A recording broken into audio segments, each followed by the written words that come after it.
Guys free fire world সিরিজের week 1 day 10 ম্যাচগুলো সম্পূর্ণ হয়েছে। ইন্ড অফ দ্য ডে আমরা দেখতে পাই যে ফ্লেক্স 178 পয়েন্ট নিয়ে পয়েন্ট টেবিলের একেবারে শীর্ষ রয়েছে। অন্যদিকে 43 পয়েন্ট নিয়ে হটশট ছিল 18 নম্বরে, ক্লিপ 17, ক্লিয়ার ভিশন 16 এবং রিডক্সা ছিল 15 নম্বরে। আজকে টপিক হচ্ছে যে কোন 12টা টিম আসলে কোয়ালিফাই করার সবথেকে বেশি সম্ভাবনা রয়েছে। পয়েন্ট টেবিল দিয়ে ফাইনালে যাবে টোটাল 12টা টিম। তো রিডক্সের হাতে এখনো সুযোগ রয়েছে ফাইনাল পর্যন্ত রিচ করার। ফাইনালে যাওয়ার জন্য রিডক্সে আসলে কি করতে হবে? তাদেরকে নতুন করে ম্যাচ প্ল্যানিং করতে হবে নাকি তারা ফাইনাল থেকে ছিটকে যাবে? আমরা যদি একেবারে শুরু থেকেই শুরু করি, উইকের ফার্স্ট দিনে খেলাটা হয় 12টা টিমের মধ্যে। AG Global, Flexu, Team Falcon, Heavy, Yuan Sports, Go Sports, Team Solid Sports, Movie Star, Buriram United এবং রিডক্স। তো এই 12টা টিমের মধ্যে খেলা হয়।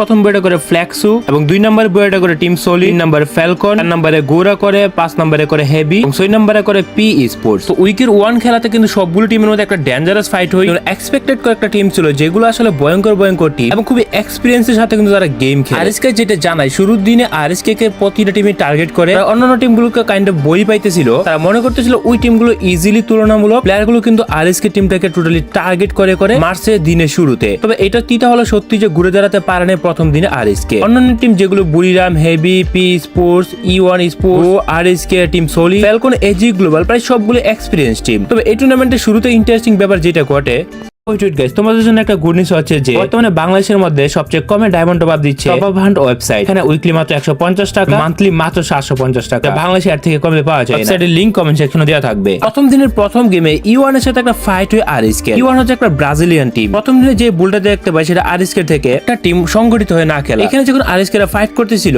আরএসকে দুইটা প্লেয়ার একসাথে ছিল। স্পিকারকে অন্য সাইডে দেখতে পাওয়া যায়। ইউয়ান এর প্লেয়ার একটা ছাদের উপরে ছিল। শুরুর দিকে আরএসকে ফাইট নিতে চায়, সেজন্য কিন্তু ব্যাগে যাওয়ার চেষ্টা করে এবং ব্যাগে যাওয়ার মুহূর্তটা কোনোভাবে কাজ করে না, নিজের উপরে থেকে ডাউন খায়। নিজেদের সাথে সাথে ব্লেডও এখানে ডাউন খেয়ে যায়। এখানে সবথেকে বড় যে টার্নিং পয়েন্ট আছে সেটা হচ্ছে তারা শুরুর দিকে সার্ভাইভই করতে পারে না। তারা চেষ্টা করতেছিল সার্ভাইভ করে পয়েন্ট বাড়ার জন্য, কিন্তু অন্যদিকে চিন্তা করলে তাদের শুরুতে ফাইট নেওয়ার কোনো চিন্তা ভাবনাই ছিল না। তারা যদি ইউয়ান স্পোর্টস এর সাথে ফাইট নিত এখানে অন্য কোনো রেজাল্ট আসতে পারত। ইউয়ানের সাথে ফাইট না নিয়ে ভুল ডিসিশনে তারা এলিমিনেট হয়ে যায়। শুরুতে কনফিডেন্স হারায়। দ্বিতীয় গেমে যেটা করে আরএসকেরা ভালো একটা লুট করে ওর উপরে হিট লিস্ট ফালায়। তারা টোটালি প্রিপেয়ার হয়ে গেছে ফাইটিং এর জন্য। শেষের দিকে তারা যখন ফাইটিং জোনে যাবে তখন তাদের সামনে নোটিস করছিল, সামনে ছিল বুরিরাম।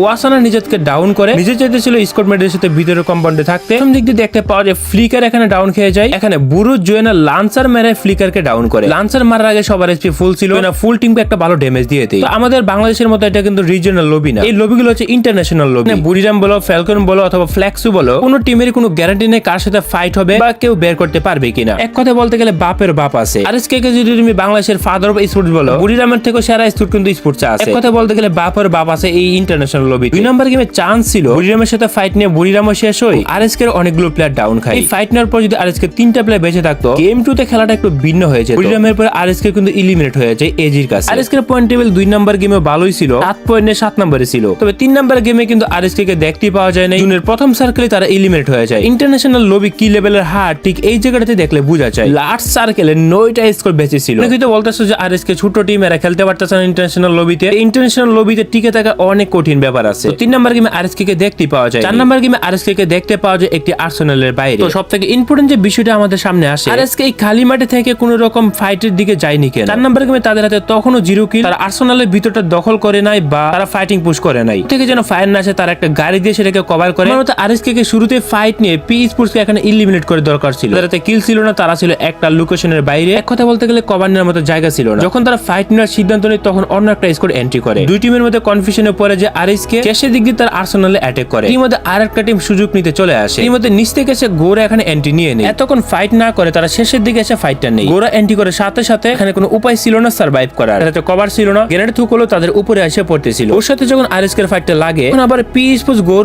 এবং আরএসকে এর উপর দুইটাতে অ্যাটাক করে। বাট এখানে আরএসকে এর বিদায় নিতে হয়। তারা টানা 4টা গেমে মিস্টেক করে। 4 নম্বর গেমে কিন্তু কিল ছাড়া এলিমিনেট হয়ে যায় টিমটা। যদি তারা অ্যাটলিস্ট একটা ম্যাচও কামব্যাক করতো তাহলে তাদের জন্য দ্বিতীয় দিনে খেলাটা সবথেকে ইজি হয়ে যেত। 4 নম্বর গেমে তারা শুরুতে এলিমিনেট হয়ে তাদেরকে খুঁজে পাওয়া যায়। 6 নম্বর গেমে তাদের খেলা দেখার মতো ছিল না। 6 নম্বর গেমে তাদেরকে খুঁজে পাওয়া যায়নি। প্রথম দিনের ম্যাচগুলোতে তারা একেবারেই খারাপ খেলে। প্রথম দিনের ওভারঅল স্ট্যান্ডিং যদি তোমাদেরকে দেখাই, রিডক্সা কিন্তু 12 নম্বর ছিল 24 পয়েন্ট নিয়ে। আর ম্যাচে 24 পয়েন্ট এটা অনেক কম। এটলিস্ট রিডক্সা যদি 50 পর্যন্ত করতে পারতো তাদের জন্য একটা বিগ চান্স থাকতো ভালো কিছু করার। প্রথম দিনে 24 পয়েন্ট যোগ হয় তৃতীয় দিনে, তবে 50 পয়েন্ট হলে তাদের জন্য পারফেক্ট হতো। তবে তা হয়নি। তো দ্বিতীয় দিনে তারা কোনো টিমের টার্গেট হতে চায়নি। তারা যাদেরকে সামনে পেয়েছে তাদেরকে পিটাইছে। তারা তাদের পক্ষ থেকে সর্বোচ্চটা দিয়েছে। আর most of the time sports এর খেলাগুলোতে লাকও ডিপেন্ড করে। বাংলাদেশের দুইটা টিম কিনে যতগুলো টিমই আসে না কেন, সবগুলো টিম এক একটা এক্সপিরিয়েন্স। মিডল ইস্টের টিমগুলোর দিকে তাকাও, ওর দিকে মিডল ইস্টের স্পোর্টস কিন্তু এমন ছিল না। 2-3 সিজন পর্যন্ত ওয়ার্ল্ড সিরিজ গুলোতে কিন্তু বাজে খেলে, বর্তমান সময়ে মিডল ইস্টের প্লেয়ার গুলো কিন্তু মারাত্মক খেলতেছে। সেই তুলনায় কিন্তু বাংলাদেশি টিমের কিন্তু এত ইন্টারন্যাশনাল লবি খেলে নাই। তুমি যত যাবে এক্সপিরিয়েন্স তত বাড়বে। উইক 1 এর তৃতীয় দিনে আজকের এই খেলাটা দেখলে বোঝা যায় আসলে কতটা চেষ্টা করেছে। ছোট একটা কম্পাউন্ডে 3টা স্কোর ছিল পাশে। আজকে ক্লিয়ার ভিশন টিম সলিড। এখানে একটা বল মানে একটা প্লেয়ারকে হারিয়ে ফেলা। তো এখানে তৃতীয় দিনের গেমগুলোতে দেখতে পাওয়া যায় আজকে 4টা টিমমেটকে একসাথে হয়ে খেলতে। কিন্তু প্রথম দিনে কিন্তু আমরা এটা দেখতে পেয়েছিলাম তাদের মধ্যে অনেকটা এলোমেলো ছিল। তৃতীয় দিনের গেমের শুরুতে তারা সংগঠিত হয়ে গেম খেলে। আজকে সামনে কিন্তু ক্লিয়ার ভিশনে প্রায় সবগুলো প্লেয়ার হারিয়ে ফেলে শুরুতে।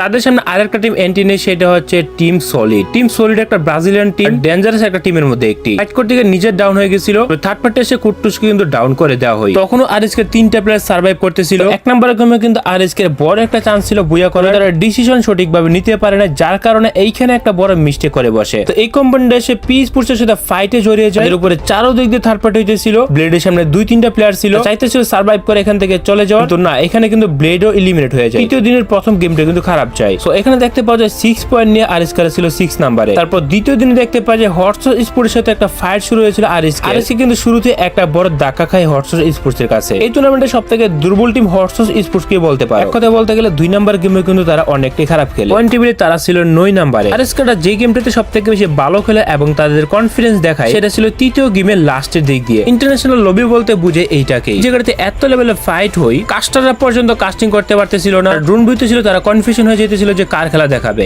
আরএসকে এই সাদের উপর একসাথে ছিল, খুব চান্স ছিল যে তাদের একটা ভুইয়া করার। তো তাদের পজিশন কিন্তু 2 নাম্বার ছিল তখন। এই ম্যাচে তাদের কিলো কিন্তু অনেকগুলোই ছিল। তৃতীয় দিনে ভালো খেলার মতো যে ম্যাচ ছিল সেটা কিন্তু এইটাই ছিল। এখানে বাংলাদেশ টিমটাকে দেখা যায় একসাথে 4টা প্লেয়ার হোল্ড করে থাকতে। এদিকে ক্লিয়ার ভিশন পি স্পোর্টস একদিকে উপরে নিচে ছিল, আরএসকে টিমটা নিচে আরেকটা স্কোর ছিল, যে স্কোরটা ছিল নুবাল লিজিয়ন নামে। এক সাইডে 2টা স্কোর ছিল। সো আমাদের প্রথমে ব্লেড নিচের দিকে নামার চেষ্টা করে, বুঝিরামের মধ্যে প্রথম এসে ফাইটটা শুরু করে কুট্টুস নামে, ফ্লিকার নামে, এবং নিজেও ফাইট করার চেষ্টা করে। ফ্লিকার এইখানেও ব্যর্থ। ইন্টারন্যাশনাল লবিতে স্নাইপার চালানো যে কতটা হার্ড আসলে অন্যান্য স্নাইপার গুলোর দিকে তাকালো দেখা যায়। বরাবরই অনেকগুলো ম্যাচে অনেক খারাপ খেলে, তবে আমাদের বাংলাদেশের লবিগুলোতে কিন্তু ফ্লিকার অনেকটা ডমিনেট করে চলে। তো শেষের দিকে কিন্তু আরএসকে সুবিধা করতে পারে নাই। নোবাল লিজেন্ডের সাথে ফাইট করতে গিয়ে তারা 1 থেকে 2টা প্লেয়ার হারায় এবং প্লাস অনেকের এসপি ডাউন খায়। পি স্পোর্টস এইখানে পুশ করে সহজে আরএসকে এলিমিনেট করে দেওয়া হয়। এই ম্যাচটা কিন্তু দেখার মতোই ছিল, বুয়া করার অনেকটা সম্ভাবনা ছিল তাদের কাছে। এই ম্যাচে 18 পয়েন্ট নিয়ে তারা 2 নম্বরে ছিল। এটা আমাদের জন্য একটা বড়সড় অ্যাচিভমেন্টই বলতে পারো। 4 নাম্বার গেমে তাদের পয়েন্ট কিন্তু একেবারে তলানিতে ছিল, তবে 5 নাম্বার গেমে কিন্তু আরএসকে কামব্যাক করে দেখাইছে। এখানে কিন্তু চান্স ছিল বুয়া নেওয়ার, বা শেষ পর্যন্ত কিন্তু তারা বুয়া করতে পারে নাই। তাদের জন্য 2টা ম্যাচ টার্নিং পয়েন্ট ছিল, তবে অনেকটা চান্স ছিল কিন্তু বুয়া করা। এখানে ওভারঅল স্ট্যান্ডিং এর দিকে তাকালে আমাদের যেটা চোখের সামনে আসে, রিডক্স এই মুহূর্তে তৃতীয় দিনের গেম শেষে 15 নম্বরে। ফাইনাল উঠতে হলে তাদেরকে আরো 3টা টিম টপকাতে হবে। 12 নম্বরের হাতে আছে 122 পয়েন্ট, আজকে 15 নম্বর হয়ে আছে 72 পয়েন্ট। ইবুস জীবনের মতো টিম 13 নম্বরে আছে। ইবুস জীবন এর আগের একটা চ্যাম্পিয়ন টিম 13 নম্বরে আছে। শেষ দিনে এসে তারাও কিন্তু কামব্যাক করার চেষ্টা করবে, কেউ কাউকে ছাইরা খেলবে না ফাইনালের জন্য। ফাইনালে উঠতে হলে আরএসকে কে প্রতি ম্যাচে 15 পয়েন্ট করে গেইন করতে হবে। উপরের টিমগুলো উপরে থেকে যাবে আর নিচের গুলো নিচেই থেকে যাবে। তোমাদের কি মনে হয় আরএসকে কি ভালো করতে পারবে, নাকি তাদের ফাইনালে স্বপ্নই থেকে যাবে?